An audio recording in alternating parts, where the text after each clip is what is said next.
I thought I was finally getting my good calm. Yeah.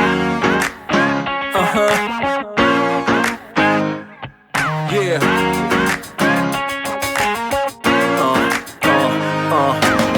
Shit out there, we like to party. Listen up, yeah, it's time to start. Live the good life, the good life. Hey guys, so let me get. Am I not in the right place? I feel like I'm on my own little TV show. Welcome to Dating SOS, episode 2, when Shay divulges her terrible experiences in dating. I would never do that again, that's so sad. I got wine this time. Welcome. If you are new to my channel, please subscribe. If you're not new, you know what's about to happen. We're about to talk about part 2 of my dating experiences, which is a bit of a shit show, if I'm honest. So I got wine today because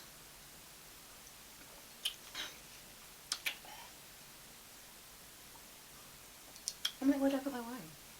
I didn't prepare myself appropriately, but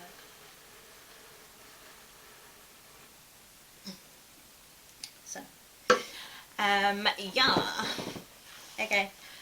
This is weird for me doing this SOS. But yes, so how is this story gonna go? We're gonna call this person Ben. Don't ask me why I chose that name. It's easy peasy to remember.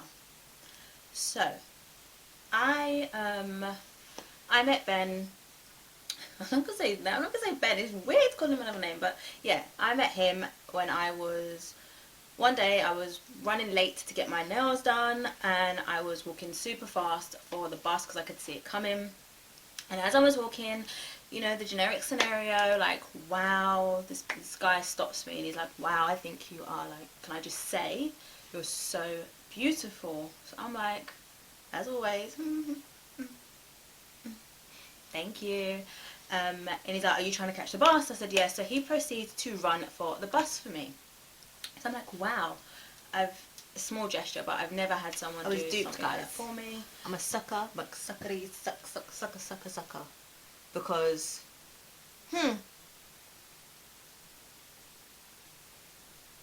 just because he runs for a bus for you, that's where I went wrong. Just because he runs for a bus for you doesn't mean he's the one. Lesson learned. But I was walking really fast on my little tiptoes. Bus for me. He caught the bus, and then he got on the bus and started talking to me. Now this guy is not my usual type. I usually go for, the generic tall. Even I'm small, I usually go for like guys that are like 6'2", tattoos.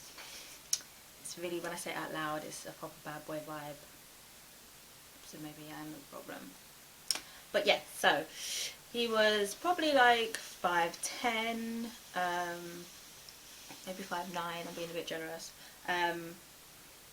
Like no tattoos, fresh face. I don't tend to go for like beards, but he was like bearded and a little bit hairy, but that's okay. And was just like really lovely. But when I it wasn't my type, but when I looked at him, I was like, oh my god, you have like really lovely energy, really lovely eyes. I was like talking on the phone because I was in a hurry and rushing to get all my things out, and he just patiently waited. And he just, nice conversation, asked me where I was from, what my heritage was, what my name was, and then he got a holiday on the Monday, and I met him on the Friday. So he sent me a really lovely text. He had an amazing way with words, with affirmations. I think the text was something like, you know, Grand Rising Queen, I just want to wish you a prosperous day. It was really lovely to meet you. I'd really love the opportunity to take you out for lunch. Like, such a lovely message, right? Such a lovely message. And unfortunately, I was like, I can't meet you yet until I come back from holiday, but when I come back from holiday, we'll definitely sort something. And he was like really eager to meet me, really eager to see me again. Whatever. Went on holiday. Actually FaceTimed at the time, and even during the experience of dating, I actually got the energy and the understanding that he was slightly autistic.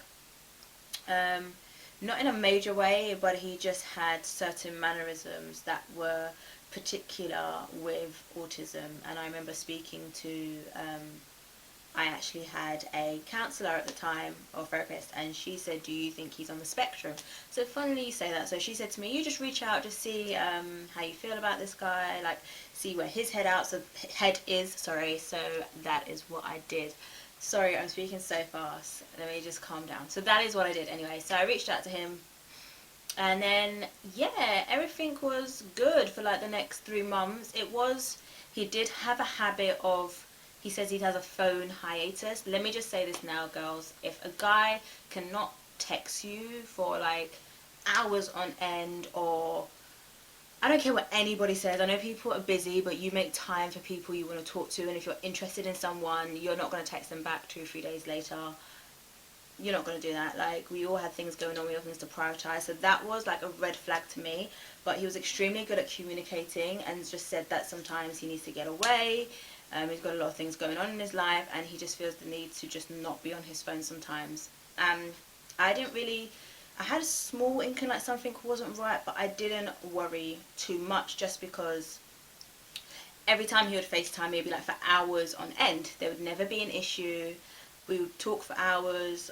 No one was coming in and out of the property, but I just had this like niggling, and I even nearly stepped away about a month in, because I said to my cousin at the time, like, if something is too good to be true, or feels too good to be true, it usually is.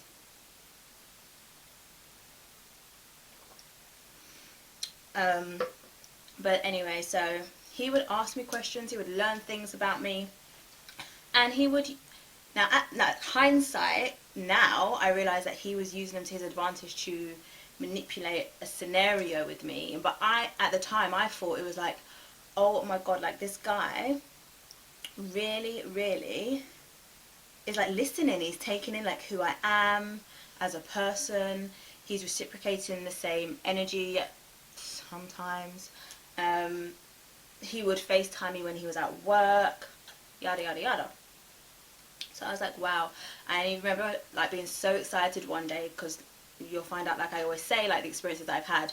I remember being so excited one day and saying to my cousin and like my friend at the time, like, I think this is it. Like, I think I'm good. I think I finally found someone who's a decent person. Yes, he's got little kinks and twerks and small, things that I need, like the simple comforts and affections of having a partner.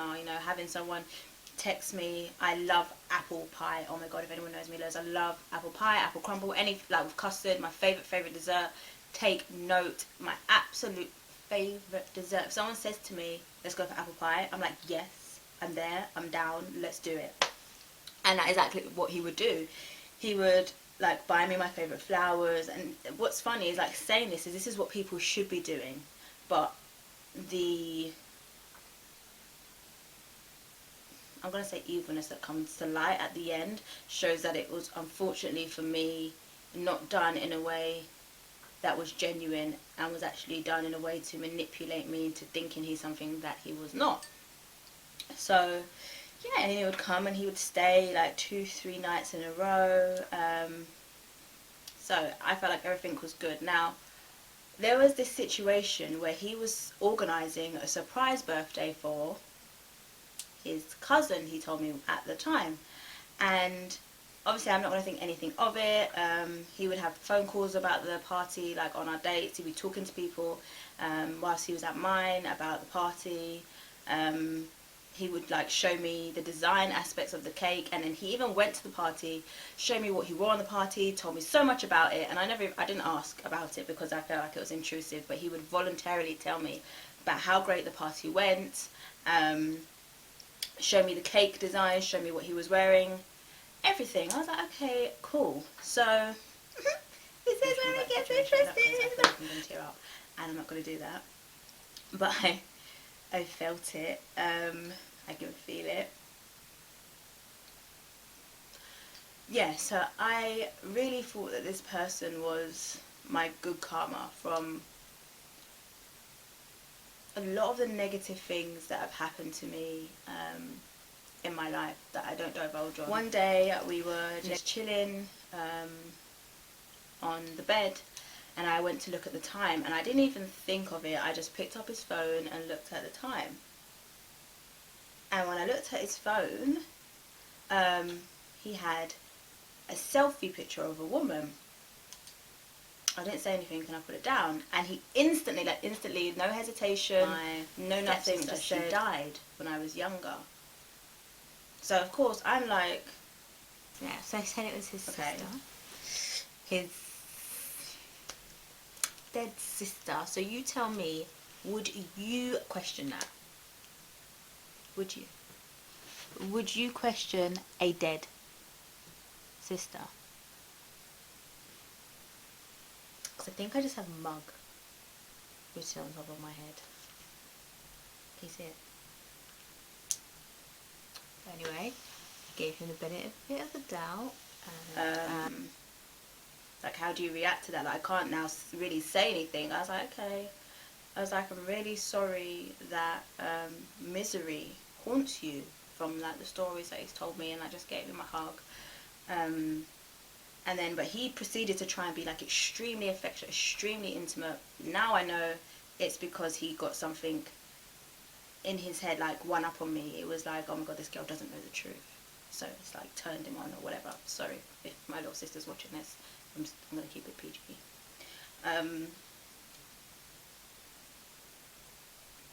So, yeah. But it made me really uncomfortable. The situation made me really, really uncomfortable. So afterwards,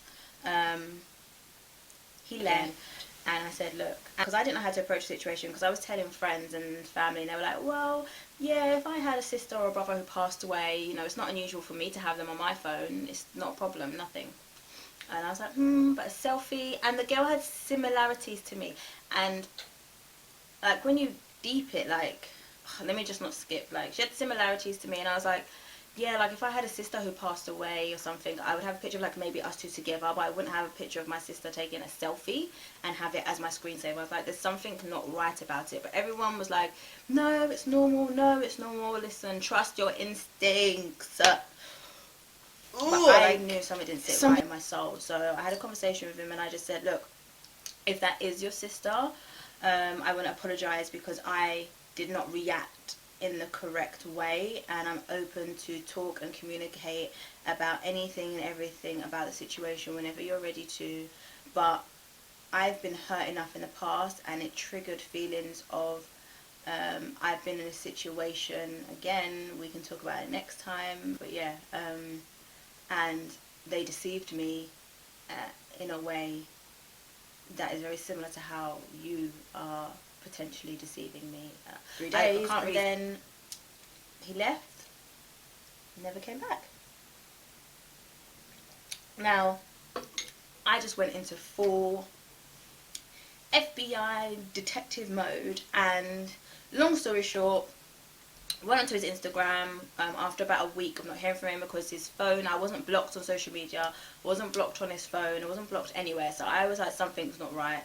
Went on his Instagram, he very, very minimal activity on his Instagram, but during the Black Lives Matter, I saw he put something on there for a young lady, just to say to appreciate her artwork. The thing is with me, if you lie to me, I believe you, so your honesty, your lies are what actually get you in trouble, because I blindly believe them. So I was like, oh my god, like I love black art, like whatever. I went and looked at her page. Why was there a video of her birthday, and it was him walking in with her hand in hand, surprise, and then underneath he commented, the best part of me. When I say I've never felt so sick to my stomach, and I was like, maybe I'm overreacting, so I scrolled through her page, and then I saw mine, love heart eyes, all this stuff. She was clearly his girlfriend. She'd responded to his thing. This is the girl that he told me he was organising a surprise birthday for as his cousin, came to my house the day before, was intimate with me the day before, stayed round the next day went to the birthday party and then came back to mine the day after. And I think the final bit that made me realise that's his girlfriend, apart from all of that, was that her sister had commented something, and no, her friend had commented something I thought was her friend, and then I went on her friend's page, and then he'd been on the friend's page. It was like, oh, my sister-in-law, so it wasn't her friend, it was her sister. Anyway, I don't want to give too many clues away, because if in any way, shape or form, eventually in the world that this girl comes across my Instagram, she's going to know it's exactly about her. So I was like, I actually feel sick. Like, I felt sick. I felt so violated. Oh my God. Like, how was I? How did he do this? How did he con me? How was I a side chick for like 3-4 months seeing this guy? And he was supposed to be the good guy. And I ended up being a side chick for the next 4 months for someone that you told me was your cousin. You came here and you gloated about the cake, about what you wore. And then also, this poor girl, you referred to her as your dead sister-in-law.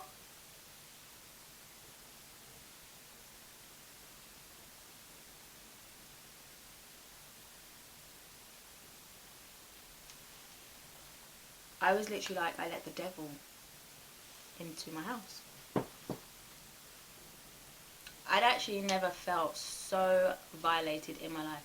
And then it's better. About a month later, I get a message to say he's been arrested and he's in prison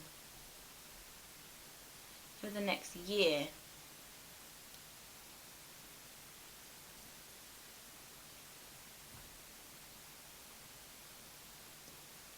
Like, honestly, I can't make this stuff up. Like, what? The good guy, the one that I decided was the good guy, the one that wasn't my type, the one that I thought, I still believe was on the spectrum, and I was in prison. He called me from prison.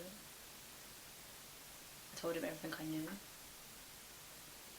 And he just had a sad story, like, oh, no, I didn't realise how much I was going to like you, and I thought it was over between me and her. But you didn't think it was flipping over, because you were organising her birthday party and talking to her family and friends whilst you was in my house. You was commenting on her sister's pictures whilst you was sitting on the sofa with me watching a movie. I was making you breakfast and dinner, and... Well, do you know how disgusting that is? Part 2, how do you feel?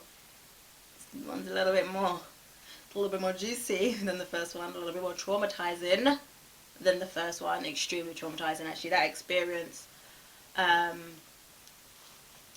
just completely put me off dating for the long run. It's like every time I recover, someone else, a guy, does something even more despicable than the last. But to me, like, that experience topped everything. Like, the deceit, the lies, the violation, the making me believe you are something that you're clearly not. Like, this guy was so full of himself all the time. But yeah, so I didn't even finish my wine because I got all caught up in that. Oh. Trust me, I have more stories just as crazy, just as bad. And I remember when he went missing, I was like, no, something's not right. This guy must have been arrested. Because he hasn't, or I thought the girl had like blocked his phone, or like threw his phone, like broke it, found out. I was waiting. I was ready to get that text message to be like, are you dating my man, blah blah blah. No, I'm not joking. The girl actually had wonderful energy. Like, that's why I didn't want to disturb it. But yeah, so guys, that is episode 2 of my tragic dating experience. I just want to say, like, to any girls that have been through something similar, to any girls that have ended up being the other girl without realizing, and I know it happens plenty of times, like, I'm so sorry. The feeling of violation is unexplainable. Like, to give your body to somebody, for them to lie and deceive you and use you for their own benefit, giving you no choice but to be vulnerable with your body because you're ignorant to the truth. And when I say ignorant, I mean lack of knowledge, not ignorant as in you refuse to know. I'm so sorry that you've had to go. I believe intimacy is like you give pieces of you to somebody, and to then realize that you're sharing that energy with somebody else is not a nice feeling. But yeah, that is part 2 of Dating SOS. More stories to come next Friday. More surprises. They don't get better, but they don't get worse. It just is what it is. I'm doing the hand thing again. It is what it is. So I'm going to pour myself another glass of wine. Thank you so much for those who have been patient and have been watching. I hope that my experiences allow you to walk around a little bit more open-eyed, because I was definitely naive in some aspects of this, but this guy conned me. The devil himself walked into my home and walked straight back out into his cage. But anyway, as I always say, my beautiful people, please subscribe, please press the like button. It helps me so much in terms of like just the algorithms on YouTube. I'm really trying to make people aware of what's going on for women in general and the dating experiences, and I want women to realize that they're not alone. I want people to know that they're not alone, and sometimes the world is just a bit fucked up, man. It's a bit fucked up. But yes, as always, subscribe, like, leave a comment, and spread love, light and positivity. Oh my god, and spread love, light and positivity everywhere you go. I will see you, if you're strictly here to hear my train wreck of a dating life, I will see you next Friday. If you are here to watch all things about me, I'll see you in the week. I still wanna party with